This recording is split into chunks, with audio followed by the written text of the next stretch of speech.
परम आदरणीय प्रधानमंत्री महोदय, आदरणीय मंत्री महोदयगण, आदरणीय राज्य मंत्री महोदयगण, पर्यटन व संस्कृति क्षेत्र से संबंधित सभी मान्यवर, देवियों तथा सज्जनों, बजट 2023-24 के परिप्रेक्ष्य में पर्यटन मंत्रालय तथा संस्कृति मंत्रालय द्वारा संयुक्त रूप से आज एक पोस्ट बजट वेबिनार का आयोजन किया जा रहा है और इस दौरान संबंधित मंत्रालयों के प्रतिनिधि, राज्य सरकारों और पर्यटन क्षेत्र के हितधारकों द्वारा विभिन्न बिंदुओं पर विचार विमर्श किया जाएगा ताकि इस बजट को कार्यान्वित करने हेतु एक ठोस कार्य योजना का निर्धारण किया जा सके।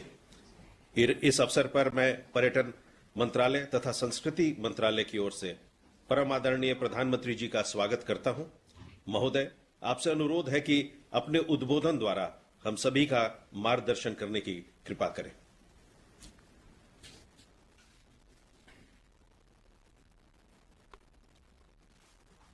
नमस्कार। इस वेबिनार में उपस्थित सभी महानुभावों का स्वागत है।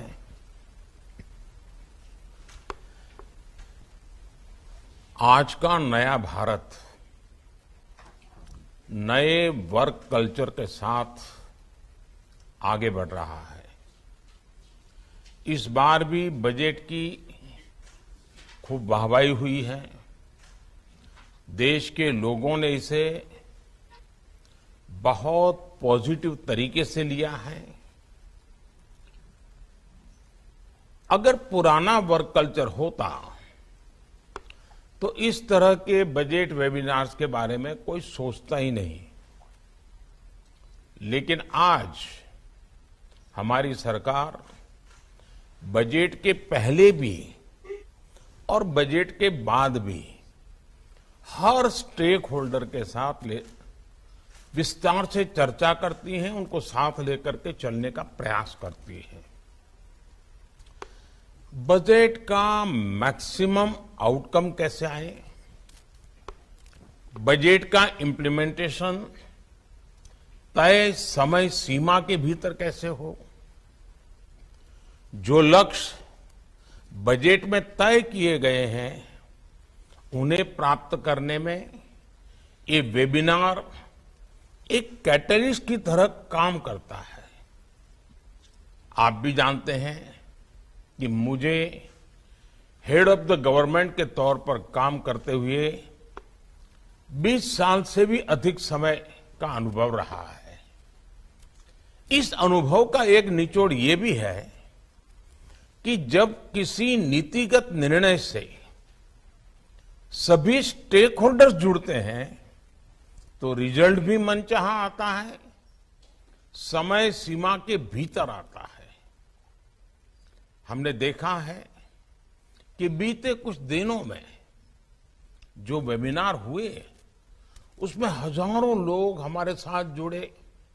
दिन भर सब लोग मिलकर के बहुत ही गहन मंथन करते रहे और मैं कह सकता हूं कि बहुत ही महत्वपूर्ण सुझाव आए और आगे के लिए आए। जो बजट है उसी पर ध्यान केंद्रित किया और उसी में से कैसे आगे बढ़ा जाए, बहुत उत्तम सुझाव आए। अब आज हम देश के टूरिज्म सेक्टर के कायाकल्प के लिए ये बजट वेबिनार कर रहे हैं। साथियों, भारत में हमें टूरिज्म सेक्टर को नई ऊंचाई देने के लिए आउट ऑफ द बॉक्स सोचना होगा और लॉन्ग टर्म प्लानिंग करके चलना होगा। जब भी कोई टूरिस्ट डेस्टिनेशन को विकसित करने की बात आती है तो कुछ बातें बहुत महत्वपूर्ण होती है, जैसे उस स्थान का पोटेंशियल क्या है, ईज ऑफ ट्रैवल के लिए वहां की इंफ्रास्ट्रक्चर नीड क्या है, उसे कैसा पूरा करेंगे, इस पूरे टूरिस्ट डेस्टिनेशन को प्रमोशन के लिए हम और क्या क्या नए तरीके अपना सकते हैं। इन सारे सवालों का जवाब आपको भविष्य का रोड मैप बनाने में बहुत मदद करेगा। अब जैसे हमारे देश में टूरिज्म का पोटेंशियल बहुत ज्यादा है, coastal tourism, beach tourism, mangrove tourism, Himalayan tourism, adventure tourism, wild life tourism, eco tourism, heritage tourism, spiritual tourism, wedding destination, conferences के द्वारा टूरिज्म, स्पोर्ट्स के द्वारा टूरिज्म, ऐसे अनेक क्षेत्र हैं। अब देखिए Ramayana circuit, Buddha circuit, Krishna circuit, north east circuit, Gandhi circuit,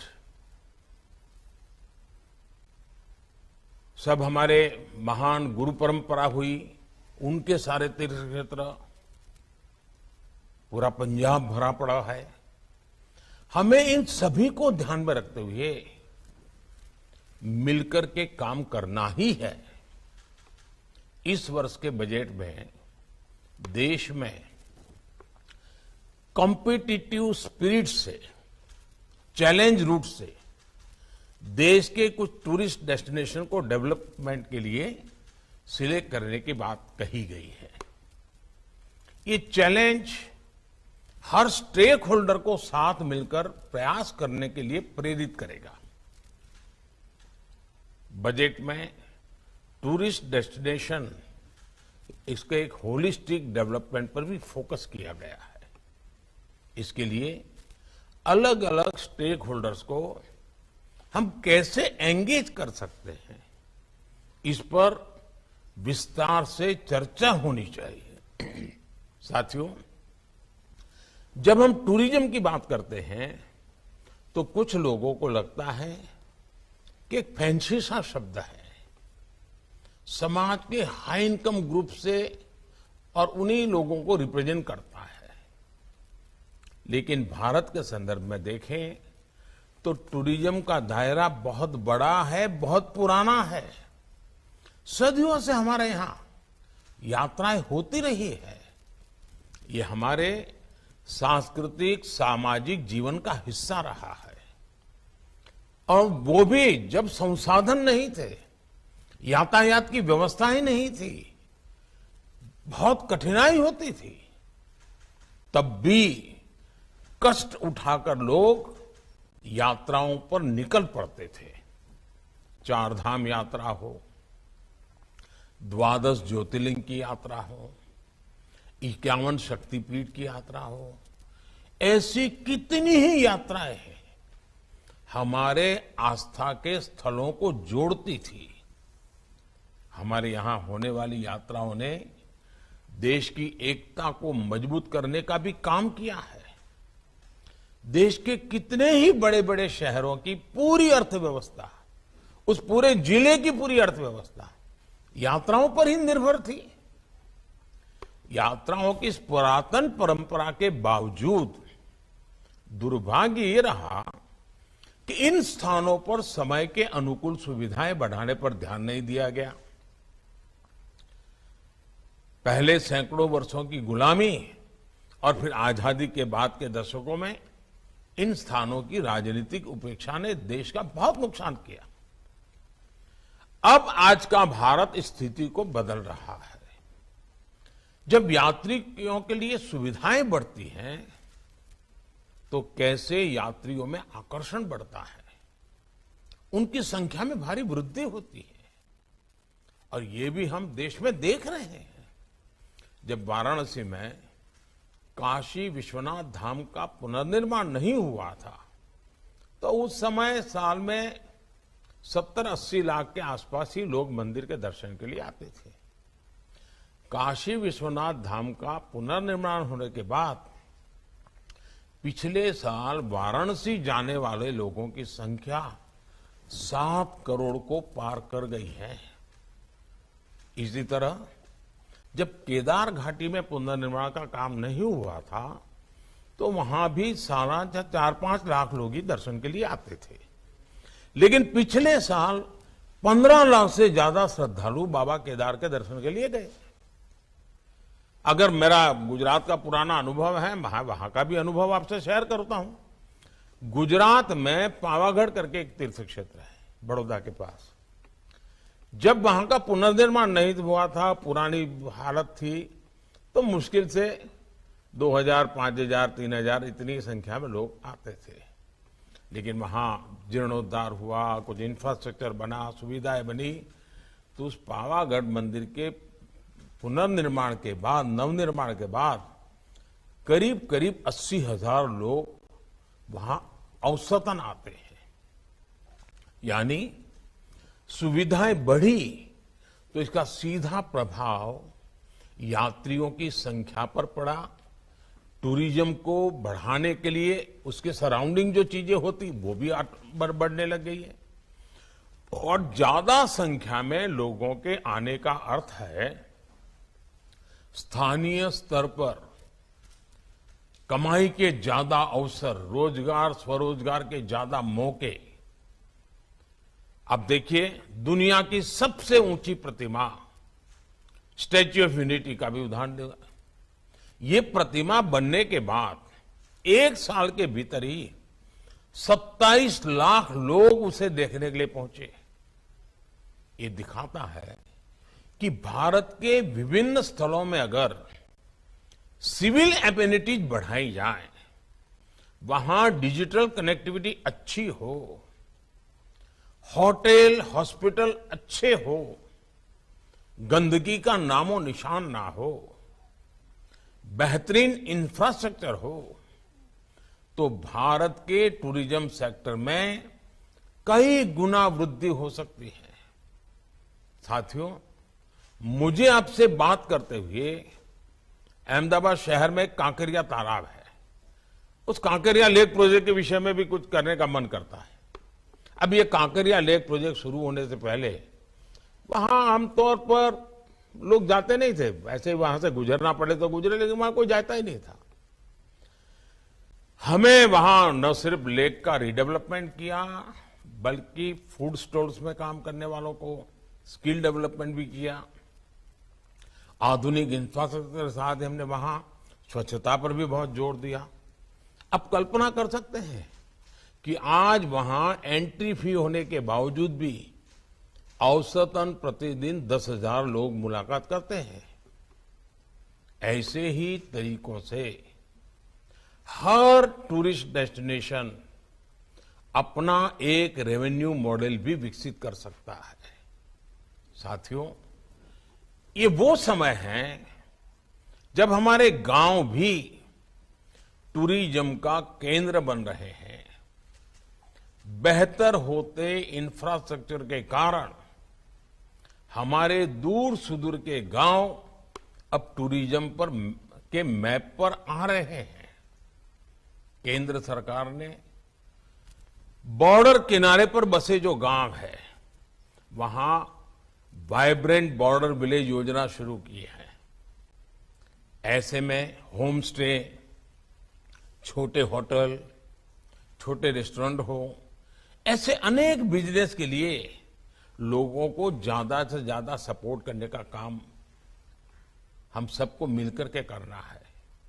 साथियों, आज एक बात मैं भारत आ रहे फॉरेन टूरिस्ट के संदर्भ में भी बताऊंगा। आज जिस तरह दुनिया में भारत के प्रति आकर्षण बढ़ रहा है, भारत आने वाले विदेशी टूरिस्टों की संख्या भी बढ़ रही है। पिछले साल जनवरी में सिर्फ 2 लाख विदेशी टूरिस्ट आए थे, जबकि इस साल जनवरी में 8 लाख से ज्यादा विदेशी टूरिस्ट भारत आए। विदेश से जो टूरिस्ट भारत आ रहे हैं, हमें उन्हें भी प्रोफाइल करके अपना टारगेट ग्रुप तय करना होगा। विदेश में रहने वाले वो लोग जिनमें ज्यादा से ज्यादा खर्च करने की क्षमता होती है, हमें उन्हें ज्यादा से ज्यादा संख्या में भारत लाने के लिए विशेष रणनीति बनाने की आवश्यकता है। ऐसे टूरिस्ट भले ही कम दिन भारत में रहेंगे, लेकिन ज्यादा राशि खर्च करके जाएंगे। आज जो विदेशी टूरिस्ट भारत आते हैं, वो औसतन $1,700 खर्च करते हैं, जबकि अमेरिका में इंटरनेशनल ट्रैवलर औसतन $2,500 और ऑस्ट्रेलिया में करीब $5,000 खर्च करते हैं। भारत में भी हाई स्पेंड टूरिस्ट को ऑफर करने के लिए बहुत कुछ है। हर राज्य को इस सोच के साथ भी अपनी टूरिज्म पॉलिसी में बदलाव करने की जरूरत है। अब जैसे मैं आपको एक और उदाहरण दूंगा। सामान्य तौर पर कहा जाता है कि सबसे ज्यादा किसी स्थान पर रुकने वाला जो टूरिस्ट होता है वो बर्ड वॉचर होता है। ये लोग महीनों महीनों किसी देश में डेरा डाले रहते हैं। भारत में इतने भांति भांति प्रकार के पक्षी हैं, हमें ऐसे पोटेंशियल टूरिस्ट को भी टारगेट करके अपनी नीतियां बनानी होगी। साथियों, इन सब प्रयासों के बीच आपको टूरिज्म सेक्टर की एक बेसिक चुनौती पर भी काम करना है। यह है हमारे यहां प्रोफेशनल टूरिस्ट गाइड की कमी। गाइड्स के लिए स्थानीय कॉलेजों में सर्टिफिकेट कोर्स हो, कंपटीशन हो। बहुत अच्छे नौजवान इस प्रोफेशन में आगे आने के लिए मेहनत करेंगे और हमें शानदार अनेक भाषा बोलने वाले अच्छे टूरिस्ट गाइड मिलेंगे। उसी प्रकार से डिजिटल टूरिस्ट गाइड भी अब तो अवेलेबल है, टेक्नोलॉजी का उपयोग करके भी कर सकते हैं। किसी एक विशेष टूरिस्ट डेस्टिनेशन में जो गाइड काम कर रहे हैं, उनकी एक स्पेसिफिक ड्रेस या वर्दी भी होनी चाहिए। इससे लोगों को पहली नजर में ही पता चला जाएगा कि सामने वाला जो व्यक्ति है वो टूरिस्ट गाइड है और वो हमारी इस काम में मदद करेगा। हमें ये याद रखना होगा कि जब कोई भी टूरिस्ट किसी स्थान पर पहुंचता है तो उसके मन में सवालों का भंडार भरा होता है। वो अनेक सवालों के तत्काल समाधान चाहता है। ऐसे में गाइड उन सभी सवालों के जवाब खोजने में उनकी मदद कर सकता है। साथियों, मुझे विश्वास है इस वेबिनार के दौरान आप टूरिज्म से जुड़े हर पहलू पर गंभीरता से विचार करेंगे। आप बेहतर सॉल्यूशन के साथ सामने आएंगे। और मैं एक और बात कहना चाहता हूं। जैसे टूरिज्म के लिए हम मान लीजिए हर राज्य एक या दो बहुत ही अच्छे टूरिस्ट डेस्टिनेशन पर जोर लगाता है, तो एक शुरुआत कैसे कर सकते हैं? हम तय करें कि भाई स्कूल से बच्चे जो टूरिस्ट के रूप में निकलते हैं, हर स्कूल टूरिस्ट करते ही हैं, यात्रा के लिए निकलते ही हैं, 2 दिन 3 दिन के कार्यक्रम बनाते हैं। तो आप तय कर सकते हैं कि भाई फलाने डेस्टिनेशन में शुरू में पर डे 100 लोग स्टूडेंट्स आएंगे, फिर पर डे 200 आएंगे, फिर पर डे 300 आएंगे, फिर पर डे 1000 आएंगे। अलग अलग स्कूल के आए वो खर्चा करते ही हैं। यहां जो लोग हैं उनको लगेगा कि इतनी बड़ी संख्या में लोग आ रहे हैं, चलो ये व्यवस्था खड़ी करो, ये दुकान खड़ी करो, पानी की व्यवस्था करो, अपने आप शुरू हो जाएगा। अगर मान लीजिए हमारे सभी राज्य तय करें कि नॉर्थ ईस्ट के अष्टलक्ष्मी हमारे 8 राज्य हैं, हम हर वर्ष 8 यूनिवर्सिटी हर राज्य में तय करें और हर यूनिवर्सिटी नॉर्थ ईस्ट के एक राज्य में 5 दिन 7 दिन टूर करेगी, दूसरी यूनिवर्सिटी दूसरे राज्य में टूर करेगी, तीसरी डेस्टिनेशन टूर। आप देखिए आपके राज्य में 8 यूनिवर्सिटी ऐसी होगी जहां के हमारे युवकों को नॉर्थ ईस्ट के 8 राज्यों का पूरा आता पता होगा। उसी प्रकार से आजकल वेडिंग डेस्टिनेशन एक बहुत बड़ा बिजनेस हुआ है, बहुत बड़ा टूरिस्ट डेस्टिनेशन बन रहा है। विदेशे तो लोग जाते हैं, क्या हमारे राज्यों में वेडिंग डेस्टिनेशन के रूप में स्पेशल पैकेज घोषित कर सकते हैं? और मैं तो कहूंगा कि हमारे देश में एक वातावरण बनाना चाहिए कि गुजरात के लोगों को लगना चाहिए कि भाई 2024 में अगर हमारे यहां से शादियों के लिए वेडिंग डेस्टिनेशन होगा तो तमिलनाडु में होगा और तमिल पद्धति से हम शादी करवाएंगे। घर में 2 बच्चे हैं तो कोई सोचेगा कि एक हम असमिया पद्धति से शादी करवाना चाहते हैं, दूसरे की हम पंजाबी पद्धति से शादी करवाना चाहते हैं। वेडिंग डेस्टिनेशन वहां बना देंगे। आप कल्पना कर सकते हैं, वेडिंग डेस्टिनेशन इतना बड़ा कारोबार की संभावना है। हमारे देश का टॉप क्लास के लोग विदेश जाते होंगे, लेकिन middle class, upper middle class के लोग आजकल वेडिंग डेस्टिनेशन पे जाते हैं और उसमें भी जब नयापन होता है तो उनकी जिंदगी में यादगार हो जाता है। हमने इस दिशा को अभी तक उपयोग नहीं कर रहे हैं। कुछ इन्हें गुने स्थान अपने तरीके से करते हैं। उसी प्रकार से कॉन्फ्रेंसेस, आज दुनिया के लोग कॉन्फ्रेंस के लिए आते हैं। हम ऐसा इंफ्रास्ट्रक्चर तैयार करें, पब्लिक प्राइवेट पार्टनरशिप से करें, लोगों को कहें, जमीन की कुछ ऐसी व्यवस्थाएं करें, तो कॉन्फ्रेंसेस के लिए लोग आएंगे तो वो होटल में भी रुकेंगे, हॉस्पिटैलिटी इंडस्ट्री भी बढ़ेगी, यानी एक पूरा इकोसिस्टम डेवलप हो जाएगा। उसी प्रकार से स्पोर्ट्स टूरिज्म भी बहुत क्षेत्र है, हम इनवाइट करें। अब देखिए, अभी कतर में